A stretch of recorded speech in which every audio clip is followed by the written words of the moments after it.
Hello friends, बहुत बहुत स्वागत है आपका मेरे चैनल मिस्टिक में। दोस्तों, पिछले बहुत सारे वीडियोस में मैंने आपसे जिक्र किया है, आपको बताया है कि हमारे इस पूरे ब्रह्मांड में काफी सारी गुप्त शक्तियां, जिन्हें हम देव शक्तियां बोल सकते हैं, व्याप्त हैं। वो सबके लिए सुलभ है, हर व्यक्ति उनसे संपर्क स्थापित करता है और जो देने के लिए वो अधिकृत है, इंटाइटल्ड है, जो फल देने के लिए वो अपने उपासक को निश्चित रूप से देती है। इसका मतलब ये हुआ कि अगर कोई एक साधारण आदमी भी है, उसे अपने जीवन में कोई अभाव, कोई कमी महसूस होती है और उसे लगता है कि अगर ये गुण मेरे पास होता तो मैं सफल हो जाता या एक प्रभाव छोड़ जाता, सोसाइटी का काफी भला होता, अगर ऐसा उसे फील होता है, लेकिन वो शक्ति, वो गुण उसके पास नहीं है, तो उन देव शक्तियों की उपासना कर सकता है। अभी तक मैंने काफी देव शक्तियों के बारे में आपको बताया है, उनसे संपर्क स्थापित करने का मंत्र भी आपके पास है। जरूरत है दोस्तों तो एक श्रद्धा का और दृढ़ निश्चयी मन का, ये दोनों आपके पास आ जाएगा तो आपका जो मंत्र है वो जागृत हो जाएगा। इसके जागृत होते ही बिना आपके बोले उन देव शक्तियों से जो बन पड़ेगा वो आपको दे देंगे। परिणाम स्वरूप आप एक परिष्कृत प्रतिभा के रूप में समाज के सामने उभर के आएंगे। दोस्तों, कभी न कभी अपने जीवन में आपने किसी व्यक्ति को जरूर देखा होगा, किसी न किसी पर्सनैलिटी के से आपका जरूर मिलना रहा होगा, जिनके तेज के आगे सभी लोगों को विवश हो जाना पड़ता है। वो कुछ बोले उसको मानना ही पड़ता है, चाहे पावरफुल आदमी हो, काफी बड़े बड़े लोग हो, लेकिन उनके सामने, उनके तेज के सामने झुक जाते हैं। उन्हें पता नहीं चलता है इस व्यक्ति में क्या ऐसा चीज है, इसके बातों को करने के लिए हम बाध्य हुए जा रहे हैं। लेकिन उससे इंटरेक्शन करके, उससे बातचीत करके कॉन्फिडेंस का ऐसा संचार होता है कि आदमी जो काम जितना कर सकता था, जितना सामर्थ्य भगवान ने उसे दिया था, उससे 1000 गुना ज्यादा कर बैठता है। इसका एक उदाहरण है अलेक्जेंडर द ग्रेट का। जब उसका युद्ध हुआ था, वो पर्शिया के जो राजा थे, तो उनकी सेना के तुलना में अलेक्जेंडर का सेना सिर्फ 1/5 था।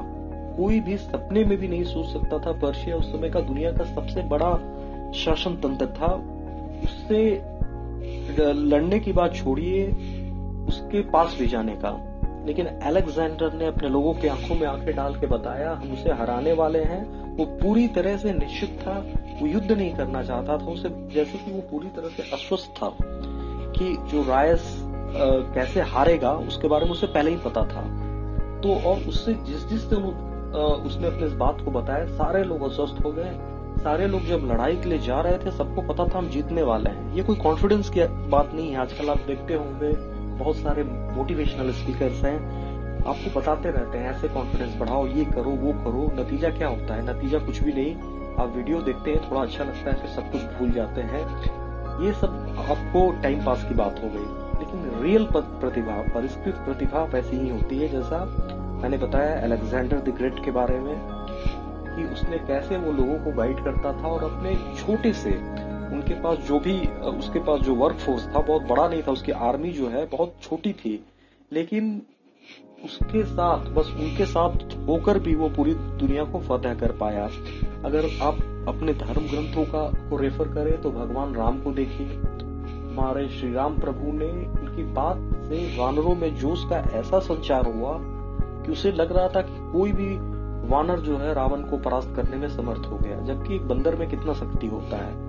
लेकिन जब राम प्रभु ने उनका आह्वान किया कि आओ लड़ो, तुम विजयी हो गए, तो हर वानर में इतना ज्यादा जोश भर गया, जैसे कि वो रावण क्या उसके पूरे साम्राज्य को अकेले नष्ट कर देगा। तो तेज का अर्थ क्या होता है और तेज क्यों हमारे जीवन में जरूरी है, आप समझ गए होंगे।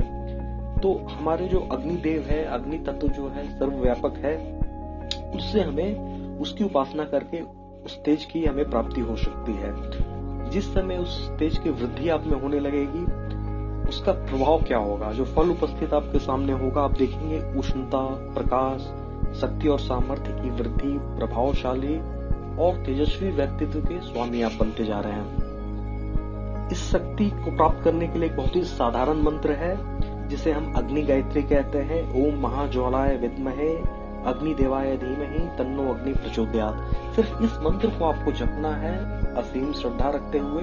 आपके व्यक्तित्व में एक ऐसा जादू आ जाएगा, एक ऐसा आकर्षण आ जाएगा, एक ऐसा तेज आ जाएगा कि कोई भी व्यक्ति जिससे आप जो भी काम करवाना चाहते हैं वो ना नहीं बोल सकता है, बशर्ते कि आप जो काम करना चाहते हैं वो सही हो, तभी दैवी शक्ति काम करेगी। अगर कोई कि बहुत ज्यादा उल्टा सीधा काम करता है, उसका इंटेंशन सही नहीं है, तो दैवी शक्ति कभी भी उस अनुपात में उस व्यक्ति को फल नहीं देगी। तो आशा करता हूं दोस्तों, इस शक्ति के बारे में जान के आप में अगर इसकी कमी है तो उसे कैसे दूर करना है पता चल गया होगा आपको। अगर कोई आपके मन में शंका है, आप और ज्यादा जानना चाहते हैं इसके बारे में, तो आप कमेंट सेक्शन में मुझे लिखिए, मैं आपके शंका का समाधान करूंगा। धन्यवाद।